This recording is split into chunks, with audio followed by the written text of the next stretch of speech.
여러분 학교 다닐 때 피타고라스라는 이름을 들어보셨죠? 우리 옛날에 삐딱고라스라 이랬는데 그 피타고라스가 한 말 중에 이런 말을 했다 그럽니다. 하나 예언을 했는데 앞으로 다가올 세대에서 가장 강력한 신은 수다 이렇게 얘기했다는 겁니다. 이것은 경제력도 그렇고 혹은 군사력도 그렇고 수의 대결이 될 거다 하는 그런 예언을 했다는 것이죠. 사실 이 피타고라스 말을 인용 안 하더라도 많은 수가 적은 수를 이긴다 이런 거는 상식적인 이야기라고 말할 수가 있겠습니다. 여러분 성경은 이런 상식을 뒤집어 엎는 일이 참 많죠. 적은 수가 오히려 많은 수를 이기고 혹은 적은 사람이 큰 사람을 이기는 일들이 성경에 굉장히 많이 나와 있습니다. 그래서 어떤 사람은 성경을 가르쳐서 또 혹은 하나님을 가르쳐서 참 비상식적인 하나님이다 이렇게 표현하기도 하는데 그 말은 틀린 거죠. 어떻게 맞는 겁니까?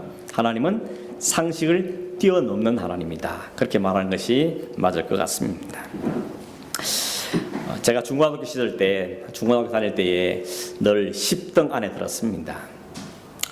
혹시 성적인가 이렇게 생각하시는 분 계시죠? 성적 말고 키가 늘 10명 안에 앞으로 작은 순으로 이렇게 늘 들었습니다. 그러니까 친구들이나 또 직구던 선생님들은 늘 놀렸거든요. 야, 잘 때 양말 속에 빌어넣고 자라 이렇게도 하기도 하고 어떤 분은 요강에 발 담그고 자라 혹시 잘할지 모른다 이런 이야기를 들었는데 저는 별로 크게 개의치 않았는데 제 옆에 저보다 좀 더 작은 한 친구가 있었는데 이 친구가 엄청 열받았거든요. 그런 말 막 나오면 키에 대한 이야기 나오면 노발대발 하면서 너 나폴레옹이 키가 크냐? 박정희 대통령이 키가 크냐? 막 이랬어요. 그때 우리 학교 다닐 때 대통령이 박정희 대통령이었거든요. 키 큰 사람이 신경기만 하지 좋은 게 있냐? 막 이러면서 대들고 그랬습니다. 한편으로는 키가 작으니까 하는 그런 컴플렉스 때문에 하는 이야기겠죠. 마침 그 친구가 하필은 또 교회를 다니는 친구였어요.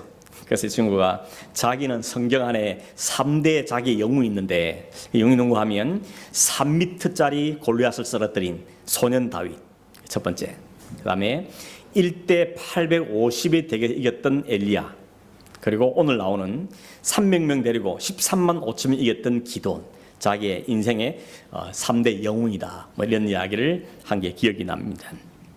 우리가 이번 주간에 이런 말씀 묵상할 때 기도원 이야기를 계속 묵상하셨죠.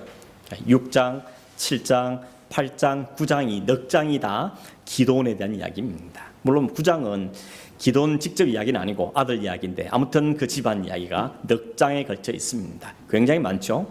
총 21장 중에 넉 장이 기도원 이야기입니다. 삼손도 그랬죠. 삼손도 총 21 중에 넉 장이 삼손 이야기입니다. 분량으로 따지면 이 두 사람 이야기가 굉장히 많이 기도했고 그러다 보니까 우리가 또 잘 아는 사사 중에 하나가 기도원이나 삼손이라고 말할 수 있겠습니다. 여러분 이 기도원 이야기가 6, 7, 8, 9장 기록되는데 그 중에서 하이라이트는 어디라 생각하십니까? 눈치 빠르신 분은 오늘 읽은 7장이겠지 이렇게 생각하고 계실 텐데 그렇습니다. 이 300명 데리고 13만 5천에 되는 미디안 적군으로부터 이스라엘 구원한 그 전쟁 치른 이야기, 그게 아무래도 하이라이트 핵심이라고 말할 수가 있을 것 같습니다. 기도원과 그리고 그 군대가 어디 진을 쳤는가 하면 하롯샘 곁에 진을 쳤다 그랬는데 숫자가 3만 2천 명입니다. 적군은 반대 북쪽에 있는 골짜기에 진을 쳤는데 수가 몇 명이죠? 13만 5천 명입니다. 비교해보면 약 한 4분의 1이 이스라엘 숫자입니다. 군대 수에 비하면 참 상대가 안 되는 전쟁으로 말할 수 있습니다. 그런데 우리가 아는 것처럼 결과는 기도원과 300명이 이겼던 것이죠. 어떻게 이 전쟁을 이겼는가? 우리는 너무 쉽게 생각하죠. 그야 성경에 있는 이야기니까. 혹은 우리가 너무 많이 들었으니까 별로 이상하게 생각하지 않지만 만약에 우리가 타임머신을 타고 그 시대에 들어가서 그 속에 한 사람이라면 이거 간단한 문제가 아닙니다. 쉬운 문제가 아닌 것이죠. 오늘 아침 우리가 이 기도원이 300명과 함께 그 13만 5천에 되는 미디안 사람으로부터 승리했던 이 이야기를 통하여서 하나님께 우리에게 알려주고 싶은, 말씀해 주고 싶은 교훈이 뭘까 하는 점에서 제가 세 가지를 정리해서 생각해 보려고 합니다. 첫째는 우선 1절 말씀을 한번 다시 한번 보시면 거기에 눈에 딱 들어온 단어가 있습니다. 1절 읽어드리면 이렇습니다. 여룻바알이라 하는 기드온과 그를 따르는 모든 백성이 일찍 일어나 하롯셈 곁에 진을 쳤고 미디안의 진영은 그들의 북쪽이요 모레산 앞 골짜기에 있었더라. 어떤 단어가 눈에 딱 들어오십니까? 안 들어옵니까? 아무 단어도? 아침 일찍이, 그죠? Early in the morning 이란 단어가 딱 눈에 떠옵니다. 저만 떠오는지 모르겠습니다. 아무튼 여러분, 이 호주도 사실은 알고 보니까 처음 올 때 호주가 좀 느린 나라, 게으른 나라 이런 이미지를 갖고 왔었는데 보니까 꼭 그렇지도 않은 것 같습니다. 요즘 여러분 호주 사람들도 꼭 호주 사람 아니겠지만 아침 일찍부터 일하잖아요. 그래서 새벽기도 오는 시간 보면 벌써부터 꽤 차량이 많은 걸 볼 수 있습니다. 기차 보면, 기차 지날 때 보면 그 이른 시간에도 기차 타고 가는 사람들도 상당히 많은 걸 보면서 꼭 그렇지는 않구나 하는 생각을 해보게 되었습니다. 여러분, 성경에 하나님의 위대한 역사 일어날 때 많은 일들이 아침 일찍 일어난 거 아시죠? 몇 가지만 예를 들어 보겠습니다. 하나님께서 창세기 22장에 보면 아브라함한테 너 100세 난 아들을 나에게 번제로 바쳐라 라고 하나님이 말씀하십니다. 저 같으면 하나님 무슨 말씀을 그렇게 하십니까? 내가 지금 100세 아들 낳아가지고 이 아들 키우는 재미가 얼마나 대단한데 아침 저녁으로 막 물고 빨고 막 난리인데 이 아들을 바치라니 차라리 양 100마리 바치라든지 그럼 모르겠지만 어떻게 이 아들을 바치는 걸 요구하십니까? 라고 항의할 법한데 이 아브라함은 어떻게 합니까? 그 다음은 아침 일찍 일어납니다. 그리고는 낙의 안장을 채우고 두 종과 아들을 데리고 하나님이 지시한 땅으로 출발합니다. 아침 일찍, 왜 아침 일찍이었을까요? 부인과 의논하기 전에, 의논하면 못 가게 뻔하니까 아들하고 의논하기 전에 하나님 말씀에 적극적으로 순종을 볼 수 있습니다. 아무튼 하나님의 테스트였죠. 하나님 그 테스트에 합격한 그 아브라함에게 뭐라 그러십니까? 네 믿음이 참 좋다. 내 마음에 쏙 들었다. 내가 너를 모든 민족 중에 가장 큰 자로 너로 인하여서 모든 민족이 하늘의 별처럼 바다의 모래같이 많게 할 것이고 특히 너를 인하여서 온 천하 만국이 복을 받게 될 거다. 네가 복의 출발점이다. 네가 복의 근원이다 라고 하나님이 칭찬해 주신 걸 볼 수 있습니다. 창출애굽기 16장에 보면 하나님께서 이스라엘 백성이 광야에서 40년 동안 생활할 때 만나를 주셨죠. 만나가 언제 내렸습니까? 아침 일찍이, 아침에 이슬과 함께 내렸다 그랬습니다. 그러니까 그 만나 거두려면 일찍 일어나서 나가야 거둘 수가 있는 것이죠. 40년 동안 무려 하나님은 그 백성들을 아침 일찍 깨워서 하늘로부터 내리는 그 양식을 거두어드리고 그걸 먹게 하셨던 것을 보게 되는 겁니다. 뭔가 의미가 있다고 생각되지 않습니까? 출애굽기 34장에 보면 하나님께서 모세에게 십계명을 주겠다고 산으로 올라오라고 하십니다. 모세가 언제 올라가는가 하면 아침 일찍이 산에 올라갑니다. 하나님이 이 백성에 주시는 말씀, 이 백성이 꼭 기억하고 붙잡고 살아야 될 말씀을 받기 위해서 그 산 위로 아침 일찍 올라갔다는 것입니다. 출애굽기 14장에는 하나님께 이스라엘 백성을 홍해를 건너게 할 때 어떻게 언제 건넜습니까? 밤새도록 하나님께서 물을 밀어내신 다음에 새벽녘에 그 백성들 다 건너게 하시고 그 뒤따른 애굽의 군대를 그 물에 다시 수장시킨 역사가 있었던 것입니다. 하나만 더 예를 들면 여호수아 6장에 보면 이스라엘 백성이 여리고성을 무너뜨릴 때 어떻게 했습니까? 언약궤를 맨 제사장들이 제일 앞에 서고 하루에 한 바퀴씩 아침 일찍 일어나서 한 바퀴 돌고 또 한 바퀴 돌고 마지막 날 다 돌고 난 다음에 여호와의 이름을 외쳤을 때 그 성이 무너졌습니다. 성경에 이렇게 아침 시간이 굉장히 중요한 의미를 가지고 있는 걸 우리에게 말씀해 줍니다. 그래서 시편에 보면 세 구절을 예를 들겠는데 이렇게 아침을 노래합니다. 시편 5편 3절에 여호와여 아침에 주께서 나의 소리를 들으시리니 아침에 내가 주께 기도하고 바라리이다. 시편 88편 13절 여호와여 오직 주께 내가 부르짖사오니 아침에 나의 기도가 주의 앞에 달하리이다. 시편 143편 8절에 아침에 나로 주의 인자한 말씀을 듣게 하소서 내가 주를 의뢰함이니이다. 나의 다닐 길을 알게 하소서 내가 내 영혼을 주께 받듬이니이다.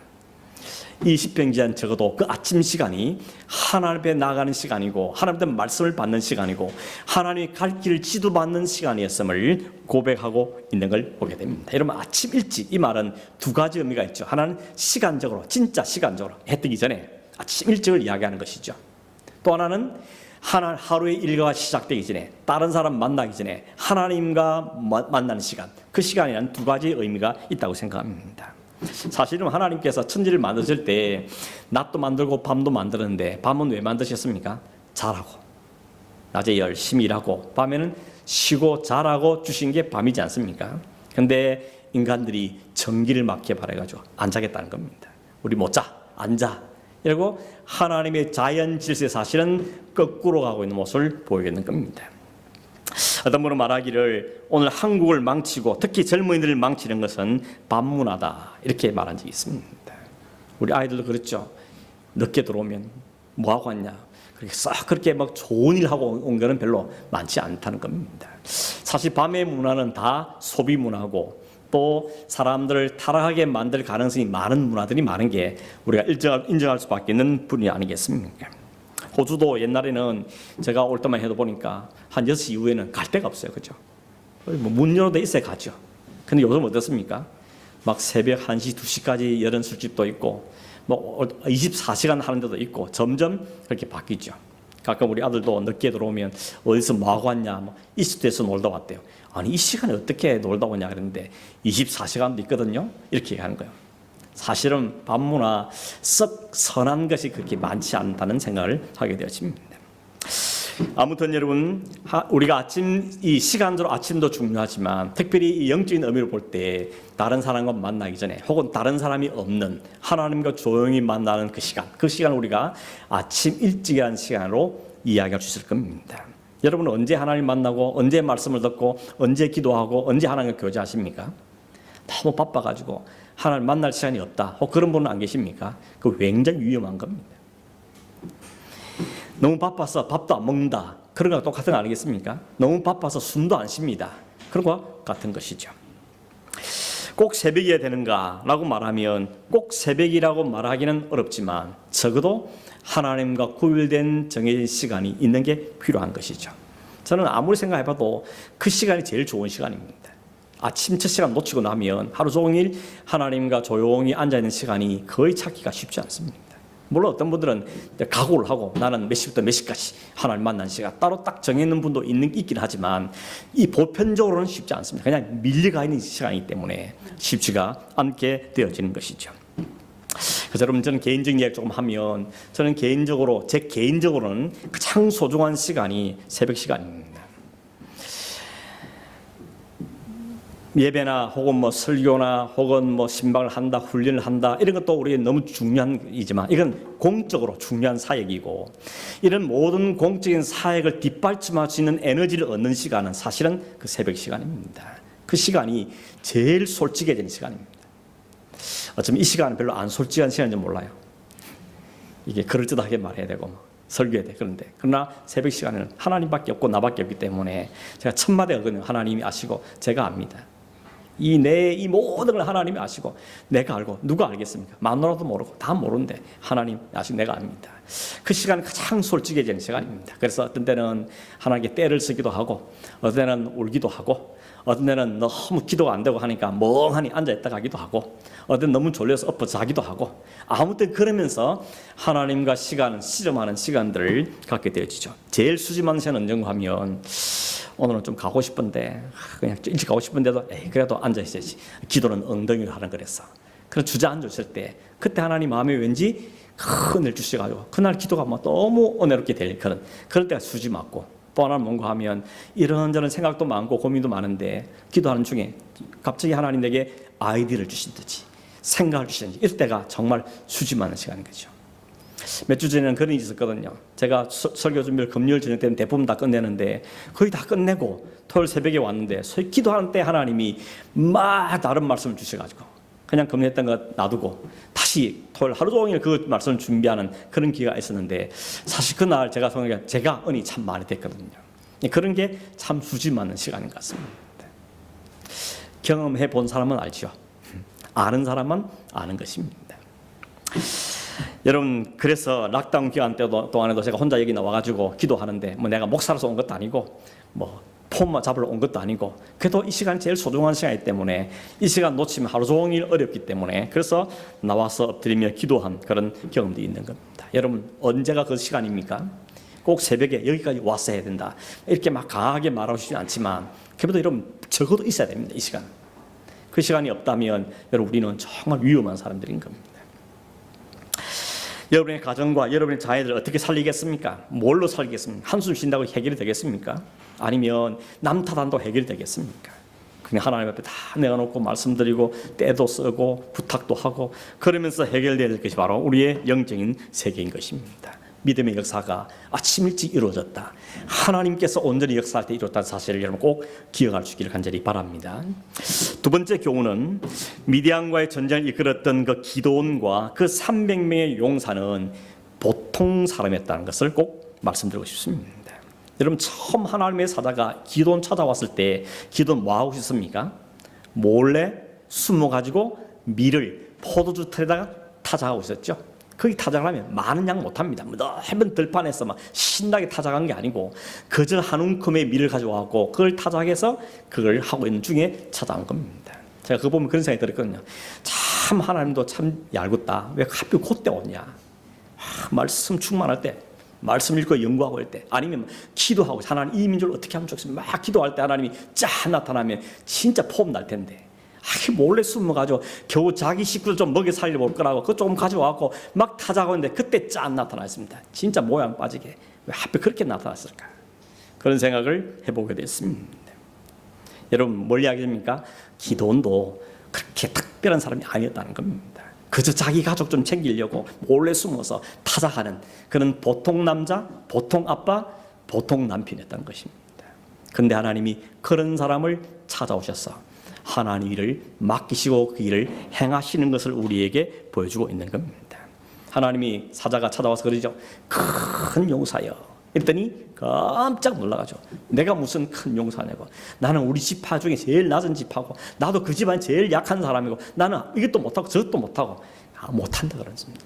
그러니까 그는 연약한 사람이고 부족한 사람이었다는 것입니다. 중요한 건 뭔가 하면 하나님이 내가 잘못 왔구나. 내가 너 그런 줄 몰랐다. 취소다. 딴 사람 찾아가겠다. 그러지 않더라는 겁니다. 오히려 뭐랍니까?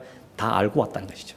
내가 다 알고 왔다. 네가 어떤 사람이, 네가 어떤 존재지 내가 다 알고 왔다고 하나님 오히려 그렇게 말씀하는 겁니다. 여러분, 나는 부족하다라고 말씀하십니까? 하나님 여러분 부족한 다 아십니다. 하나님 나 시원찮아요. 시원찮은 하나님 다 아십니다. 나는 재주도 부족하고 나는 말도 부족하고 나는 혹 마음속에 부정적인 생각도 많고 또 연약한 부분도 많습니다. 그것도 하나님이 다 아신다는 겁니다. 하나님께 핑계치 말라고 하시는 것이죠. 하나님 우리 안에 상처도 아시고 우리 안에는 무슨 문제를 안고 사는지 내 안에 뭔 고민이 있는지도 하나님이 다 아십니다. 아시는 하나님께서 우리를 찾아오시고 아시는 하나님께서 우리를 불러오셨다는 것입니다. 그게 이걸 받아들이는 게 믿음입니다. 나의 나됨에 불구하고 하나님 나를 찾아오시고 나를 부르셨으니 나는 정말 감사할 게 없습니다. 이게 바로 믿음의 태도라고 말할 수가 있다는 것입니다. 이렇게 말하는데도 혹 어떤 사람이 이러죠. 나는 원래가 시원찮은 사람이었는데 이 시원참에 불구하고 하나님 나를 구원하셔서 하나님 자녀 삼아주시니까 너무 감사하고 그냥 이 시원찮은 대로 그냥 살겠다. 그럼 하나님이 싫어하십니다.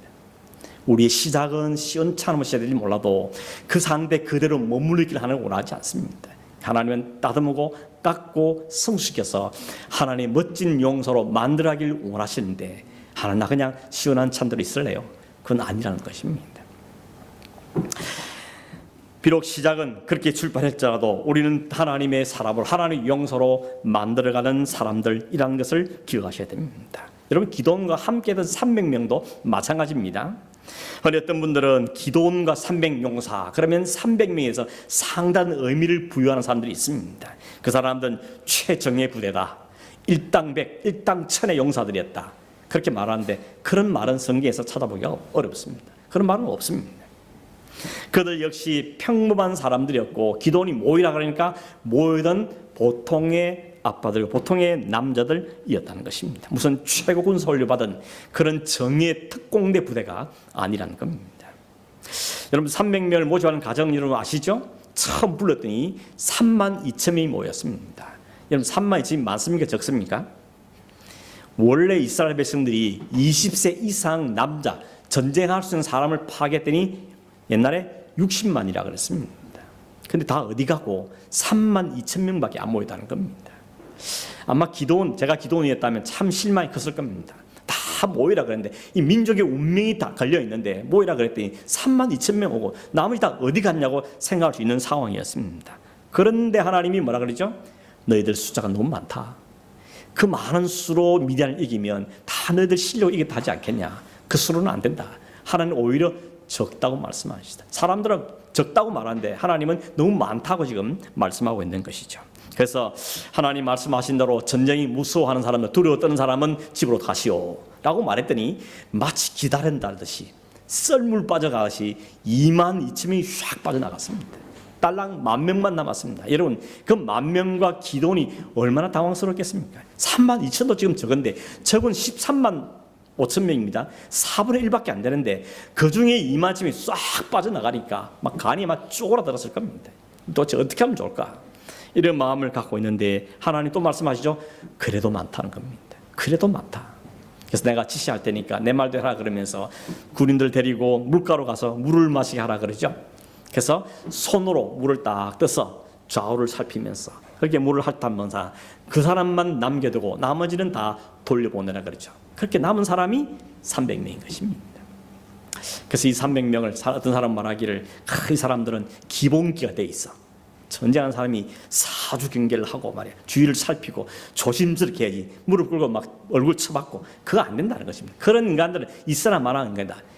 두려워 떠는 사람이나 그런 사람들은 없는 게 오히려 안 걸그친다고 이렇게 말하기도 한데 그런 말은 성경에는 없습니다. 그러면 이런 300이라는 숫자의 의미는 뭘까요? 이 300이라는 숫자의 의미는 어떤 의미겠습니까? 이들은 오히려 하나님이 줄이고 남은 숫자가 300이라는 것입니다. 요즘처럼 이런 뭐 최신 무기가 있고 그러면 한 방 터뜨리면 다 터지면 뭐 300명도 괜찮죠. 근데 이때는 당장 1대1로 칼로 싸워야 되는 형편인데 어떻게 300명 갖고 13만 5천 명 싸우겠다는 겁니다. 말이 안 되는 이야기였던 겁니다. 그러니 이 300명은 뭘 보게 됩니까? 하나님만 쳐다볼 수밖에 없게 되는 겁니다. 하나님, 이 상황 가운데 아무리 상황을 봐도 이거 안 되는 거 아닙니까? 하나님 개입하지 않으면, 하나님이 안 도와주시면, 하나님이 안 싸워주시면 우리는 아무것도 할 수 없습니다. 이렇게 말할 수밖에 없는 상황에 처한 사람의 숫자가 300이라는 겁니다. 그러니 이 300이라는 숫자의 의미는 하나님만 전적으로 의지하는 사람, 하나님만 매달리는 사람, 하나님의 도움을 절실히 구하는 사람, 이 사람의 수가 300이라는 수라는 겁니다. 일당 천을 말하는 게 아니라는 것을 우리에게 보여주는 겁니다. 결국 하나님이 두 번의 방법을 통하여서 하나님께 그 수를 줄여갔기 때문에 300이지 300이 뭐 특별한 의미가 있다라고 말하기는 어렵다는 걸 우리는 기억해야 되는 것입니다. 그리고 하나님 우리에게 말씀하는 게 뭐겠습니까? 하나님의 일은 수에 있는 게 아니라는 것이죠. 규모에 있는 것이 아니라는 겁니다. 우리는 여기에 자꾸 매이지 않습니까? 수가 많으면 좋고 규모가 크면 좋고 뭐 집도 크면 좋겠고 차도 크면 좋겠고 연봉도 많으면 좋겠고 이 많고 큰 것에 우리가 자꾸 매이는 이런 습성들이 우리에 있습니다. 하나님 우리에게 분명히 선포하기를 하나님은 규모나 수에 있는 게 아니라는 것입니다. 하나님의 역사는 규모나 수에 있는 게 아니라는 것을 우리에게 분명하게 가르치고 있는 것입니다. 물론 그렇다고 하나님이 그리스도인 다 못 살고 차도 그냥 다 찌그러진 차만 타고 그런 말씀을 하는 건 아니죠. 하나님의 자녀들이 하나님의 백성들이 잘 살고 평안하게 살기를 바라십니다. 그러나 전제 조건이 있는 겁니다. 하나님을 천천히 의지하고 하나님이 공급하시는 것을 감사함으로 누릴 때 그것이 많아도 복이 되지만 그게 없이 많은 것만 추구하면 결국 시험에 빠지고 믿음에 떨어지는 성들이 생기게 되고 만다는 것을 보여주고 있는 것입니다. 그러면 32,000명이냐 300이냐 그 숫자는 큰 의미를 두지 마시고 하나님을 전적으로 의지할 수밖에 없는 상황이 찬 것, 그게 의미인 겁니다. 마치 여러분 300명 됐을 때 여러분 그 중에 한 명이라고 생각해 보십시오. 299명 있고 내가 그 중에 한 명이다. 마치 여러분 벼랑 끝에 몰린 같은 느낌 아니겠습니까? 한 발짝만 더 뒤로 가면 떨어질 것 같은 그런 불안한 심정에 취한 게 그 당시 기도원과 300명의 상황이란 겁니다. 우리는 꼭 기억하셔야 됩니다. 하나님은 똑똑한 사람을 쓴다? 아니죠. 그렇다고 미련한 사람만 쓴다? 그것도 아닙니다. 많이 배운 사람은 쓴다? 그것도 아니지만 못 배웠기 때문에 쓴다? 그것도 아닙니다. 잘나서 쓴다도 아니고 못나서도 아니고 능력이 있어서도 아니고 능력이 없어서도 아닌 거죠. 어떤 사람이 쓰임을 받는 겁니까? 하나님을 전적으로 신뢰하는 사람, 하나님의 은혜를 붙잡고 사는 사람, 그 사람의 수가 많든지 적든지 그게 크든지 작든지 관계없이 그 사람을 통해 하나님은 일하신다는 걸 우리에게 보여주고 있다는 것입니다. 결국 기도원과 그 300명의 의미는 어떤 의미입니까? 하나님이 다듬고 줄여서 하나님밖에 의지할 수밖에 없는 마음을 가진 사람들, 그 사람들을 하나님이 쓰신다고 우리에게 분명하게 말씀해주고 있다는 것입니다. 오늘도 우리를 그 자리로 몰고 가는 사실 아십니까, 여러분? 하나님 우리를 그 자리에 몰고 가십니다. 우연히 그런 생일이 아니고 하나님이 나만 좀 봐라 제발, 나만 좀 의지하라 하는 그 자리에 우리를 몰고 가시겠어. 오늘 우리도 여러 상황들이 일어나고 있다는 것입니다. 이걸 빨리 깨우치고 하나님 내가 어떤 상황이 있든지 뭐 집이 크든지 작든 돈이 많든지 적든 하나님을 천천히 의지하고 주신 것도 하나님이니까 그런 마음으로 살면 훨씬 더 여유 있게 살지 않겠습니까? 이런 계산을 해볼 수가 있다는 것입니다. 마지막 세 번째 교훈은 뭔가 하면 기도원과 함께 했던 그 300명의 정체는 뭘까 하는 것입니다. 여러분 하나님의 수에 관계없다면 기도원 갖고도 충분히 다 할 수 있는데 굳이 300이라는 사람을 그에게 붙여준 이유가 뭘까 하는 것입니다. 성경에 보면 그 사람들의 이름이 누군지도 모르겠고 어떤 탁월한 능력들 가진 사람들도 잘 모릅니다. 한 가지 할 수 있는 게 뭔가 하면 그들이 하나님을 전적으로 의지하면서 기도원 곁에 있었다는 것입니다. 기도원의 동력자가 되었다는 것이죠. 하나님 기도는 한 사람을 통해서 일할 수 있지만 함께 할 사람들을 기도원에게 붙였는데 그들이 바로 기도원의 동력자 300명이라는 겁니다. 그들이 특별해서가 아닙니다. 하나같이 다 평범하고 어쩌면 부족하고 연약한 사람들이지만 동일하게 하나님을 바라보고 하나님을 사모하며 하나님을 의지하면서 그 옆에 있어준 사람들, 그게 바로 기도원의 300명의 용사의 의미라고 말할 수 있는 것입니다. 전쟁에 관해서 이 사람들 한 게 별로 없죠. 그냥 하나님이 가르친 대로 한 것뿐입니다. 전략을 하나님이 다 짜셨습니다. 다 준비되어 주셨습니다. 사실 그 전략이라는 것도 상식적으로 보면 참 말이 안 될 수 있죠. 전쟁을 하는데 칼은 갖지도 않고 한 손에는 나팔, 한 손에는 항아리 들은 이게 횃불이 든 항아리, 이게 무슨 전쟁하는 태도입니까? 만약에 말 많은 사람이 있었더라면 이게 뭔 짓이냐, 이게 뭐 하는 거냐 하고 아마 말들이 굉장히 많았을 겁니다. 그런데 얘들은 어차피 이 수로 안 되는 거 알았고 하나님의 전지 도우시면 안 된다는 걸 아는 사람들이기 때문에 하나님 뭐라 하시든지 순종하면서 그 자리에 있었던 사람이 300명의 태도라는 것입니다. 한 가지만 통일된 거죠. 하나님이 하셔야 된다, 하나님이 하시면 된다, 그 믿음을 갖고 그 믿음을 가진 그 리더인 기도원 옆에 붙어서 그 일에 함께 참여했다는 것, 그것만이 통일성이 있다고 우리가 말할 수가 있다는 것입니다. 여러분 하나님께서는 처음 이 땅을 시작할 때부터 하나님은 공동체로 시작했다는 거 아시죠?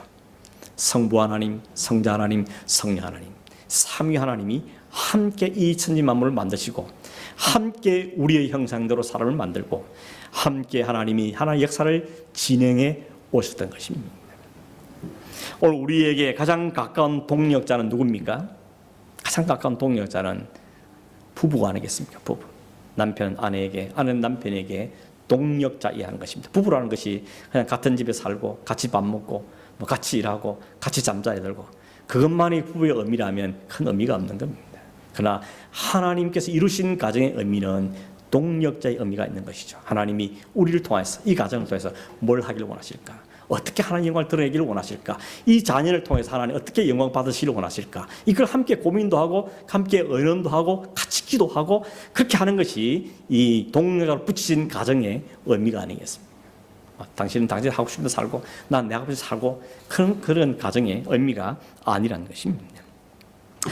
자, 자녀도 마찬가지입니다. 여러분, 자녀도 그냥 내 새끼 정도 의미가 아니고 이도 역시 하나님의 나라를 이루어갈 하나의 동력적으로 바라본 시각이 우리에게 필요한 것이죠. 저 아들을 통해서 혹은 저 딸을 통해서 하나님 어떻게 영광을 받기를 원하실까? 내가 그러면 어떻게 도와야 될 것인가 하는 점을 생각하고 기도하고 그렇게 연구하고 하는 것이 바로 가정을 주신 하나님의 의미인 것이죠.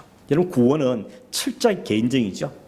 구원은 내가 남편이 간다고 따라가고 아내가 간다고 따라 그런 거 아닙니다. 철저히 개인적입니다. 그러나 하나님이 우리 주신 신앙의 생활은 철저하게 공동체로 움직이는 것을 우리는 꼭 기억하셔야 됩니다.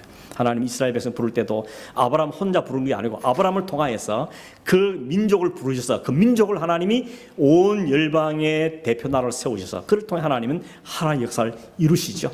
신약에 와서도 예수님이 12명을 먼저 부르신 다음에 12명이 끝난 게 아니고 그들 통하여서 하나님 교회라는 공동체를 세우시고 그 교회를 통하여서 온 열방 가운데 하나님의 역사를 이루어 가신 것을 우리에게 보여주고 있는 것입니다.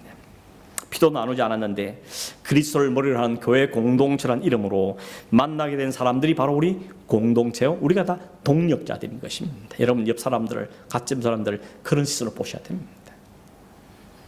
그거 아니면 우리가 이게 만나서 같이 예배하고 할 이유가 없지 않겠습니까? 어떤 분들은 다른 생각, 다른 목표, 다른 삶의 방식으로 살아가는 사람들이 함께 있는 것 자체보다 힘든 게 없다. 그런 것 같습니다. 그런 사람이 또 모여서 막 순을 한다, 뭐 공동체 이룬다, 쉽지 않은 게 틀림없습니다. 그러나 그럼에도 불구하고 하나님이 우리를 공동체로 부르시다는 것입니다. 여러분, 결혼을 왜 하십니까? 왜 하셨습니까? 혼자 사는 게 더 편할 텐데. 뭐 옛날이야 뭐 먹고 살기 힘드니까 남편 덕에 좀 살아보자 그렇지 모르지만 지금은 얼마든지 능력이 있어 혼자 사는 거 편안한데 왜 굳이 결혼을 하게 하셨을까요? 결혼하면 더 복잡하지 않습니까? 저는 나만 챙기면 되고 뭐 내 가정만 챙기면 되는데 이제는 또 한 가지 붙어가지고 저 집 문제 내 문제고 저 집 꼬이면 나도 막 꼬이고 복잡한 게 이만저만이 아닌 겁니다. 여러분, 자식을 왜 낳습니까? 처음 자식 낳아서는 너무 이쁘고 좋았지만 좀 가보십시오. 우리 흔히 그러지 않습니까? 미운 3살, 뭐 때려 죽일 7살, 뭐 사춘기 되면 완전 시한폭탄이지 않습니까? 이 폭탄을 안고 살아야 되는 겁니다. 근데 왜 이런 이 아이 또 돈이 또 얼마나 많이 들어갑니까? 어떤 분 그러더라고요. 물 먹는 하마가 아니고 돈 먹는 하마라고 자식들은. 이런 자식들을 키워야 되는 이유가 뭡니까? 그래도 여러분 참아하는 이유가 뭐죠? 이 아이들 통해 받는 기쁨이 얼마나 큽니까? 이 자녀를 통해 얻는 그 축복이 얼마나 큰지 알기 때문에 그 아이들을 안고 가는 거 아니겠습니까? 다분히 부부의 사랑은 좀 이성적인 사랑이 있다면 자녀를 하는 사랑은 그냥 맹목적이죠. 마음에 들지 않는 그냥 다 퍼부주는 것이 하나님의 은혜와 사랑이 아니겠습니까? 그런 점을 생각할 때 아브라함이 100세던 아들, 이 특별히 본 할아버지 할머니는 더 잘 아시죠? 정말 아침처럼 물고 빨고 이런 아들을 바치라 그러니까 돌아볼 상황이 있을 겁니다. 하나님이 우리에게 이런 것을 주신 것은 하나님의 그 나라를 우리가 배워가라고 주신 것이죠. 사실 여러분, 이 락다운 기간 동안에도 여러 가지 힘든 게 많았죠. 경제도 힘들고 뭐 여러 힘들었겠지만 정말 그 중에 더 힘든 게 뭐였습니까? 사람 못 만나는 거 정말 힘들었죠. 외로움과 그 고독함을 뭘 이야기할 상대도 없고 이게 얼마나 힘들었겠습니까? 만나서 그래도 예배도 하고 같이 밥도 먹고 뭐 아픈 부분을 서로 나누고 격려하고 그럴 때 우리 안에 치유도 일어나고 회복이 일어나는데 이걸 못하니까 얼마나 힘든 시간이었습니까? 여러분, 확실히 그냥 차 한 마시고 이야기하는 거하고 밥 먹고 이야기하는 좀 다르죠. 이 한국인 정성 같아요. 그래서 맨날 만나면 우리 언제 밥 먹읍시다. 밥 먹자 그러죠. 밥을 못 먹어서 밥 먹자가 아니고 그게 훨씬 관계를 부드럽게 하기 때문에 그런 거죠. 그래서 여러분, 순모임도 그렇고 만나면 밥을 좀 자주 드시길 바랍니다. 우리의 마음을 좀 오픈해야 되는 겁니다. 사람들이 내 안에 들어오는 걸 너무 두려워하지 마시고 다 아신다니까요. 뭐 하나님 아닌 게 우리도 서로 알지 않습니까? 우리 약함도 알고 뭐 가정이 좀 정리 안 돼도 다 이해하고 넘어가고 집이 좁거나 작거나 관계없이 서로 마음을 오픈하고 또 초대하고 또 가기도 하고 그러면서 서로의 관계를 가기를 하나님은 원하고 계시다는 것입니다. 말씀을 맺습니다. 여러분, 3가지를 말씀드렸는데 기드온과 300명이 결코 주인공은 아니라는 겁니다. 그들은 다 하나님 앞에 다 평범하고 보통의 남자들, 보통의 사람들이었습니다. 미디안에 짓밟혀 힘들어할 때 그것도 힘들어하고 또 어쩔 수 없는 상황에서 하나님에 대한 울분도 가지고 어떻게 살아보게 해서 발버둥치던 그들의 불과한 사람이 기드온이었고 그 300명이었습니다. 그런데 그들을 하나님이 부르시고 그들 하나님 백성으로 구사로 묶으시고 그들을 하나님은 바라보게 만드셔서 그들 통하여서 하나님의 역사를 이루어내신 것을 우리에게 보여주고 있는 것입니다. 하나님 나한테는 관심이 없어서 그럴 것 같습니까? 아닙니다. 여러분 한 사람에서 하나님은 관심을 갖고 계시는 겁니다. 그래서 여러분 구원하신 겁니다. 그래서 하나님 자로 만드셨습니다. 그리고는 하나님의 영광을 위해 살라고 우리에게 요청하고 계시는 겁니다. 약하다고 핑계할 수 없습니다. 나는 그냥 시원찮게 살겠습니다. 그럼 하나님이 싫어하시는 겁니다. 하나님 앞에 우리가 믿음으로 반하고 하나님이 하시면, 하나님이 이끄시면, 하나님이 역사하시면 나는 그냥 순종하겠습니다. 그렇게 말할 때 그 순종의 믿음을 보시고 하나님은 그 일을 통하여서 하나님의 역사를 이루어 가시더라는 것입니다. 여러분 나팔을 불고 항아를 깨뜨린 것은 하나님을 인정하고 하나님을 선포한 행위죠. 그랬더니 하나님 거기에 대해 역사를 이루어 주셨던 것입니다. 그리고 기도는 혼자 하지 않게 하시고 하나님 그에게 300이라는 숫자를 붙여주셨습니다. 여러분 13만 5천 명 앞에 300은 너무 보잘것없는 숫자인데 기도는 한 사람에게 300명은 얼마나 큰 힘이 되는 숫자입니까? 자 혼자 뿐 줄 알았는데 엘리야도 그러지 않습니까? 나 혼자 남았으면 그랬는데 아니라 내가 7천 명 붙여주겠다. 하나님이 동력자를 붙여주신 걸 보게 되는 것이죠. 이 말씀 우리가 기억하면서 홀로 하는 게 힘들지만 하나님께 함께 주신 공동체를 사랑하고 이해하고 또 순모임에도 잘 참여하고 서로 오픈하고 그래서 함께 그 길 걷는 사람끼리 서로 격려하고 독려하면서 이 길을 걸어갈 때 하나님 이미 이루어진 모든 전략을 짜신 하나님께서 우리에게 믿음의 승리를 주실 것이요. 그런 가정들 가운데 하나님 은혜와 승리를 주실 줄로 믿습니다. 그런 우리 가정 되기를, 교회가 되기를 주의 이름으로 축원합니다. 기도하겠습니다. 오 하나님 아버지 감사합니다. 미련하고 어리석고 연약하고 부족한 저들을 구원하시고 부르심이 하나님의 군사로 삼아주시고 하나님의 일을 위해서 하나님을 의존하며 믿고 나아가도록 역사하신 하나님께 심히 감사함을 드립니다. 하나님 우리를 공동체를 불러주셨사오니 서로를 독려하며 격려하며 또 믿음의 이 걸음을 잘 걸어갈 수 있도록 주님 이끄시고 인도해 주시길 원하옵고 오직 하나님만 의지하고 하나님 주신 믿음에 순종하여서 걸음을 걸어가는 우리 승리하는 믿음의 삶을 사는 저희 되도록 은혜 주시고 그런 가정들이 될 수 있도록 복을 주시고 은혜를 허락하여 주시옵소서. 감사하고 예수님의 이름으로 기도하옵나이다. 아멘.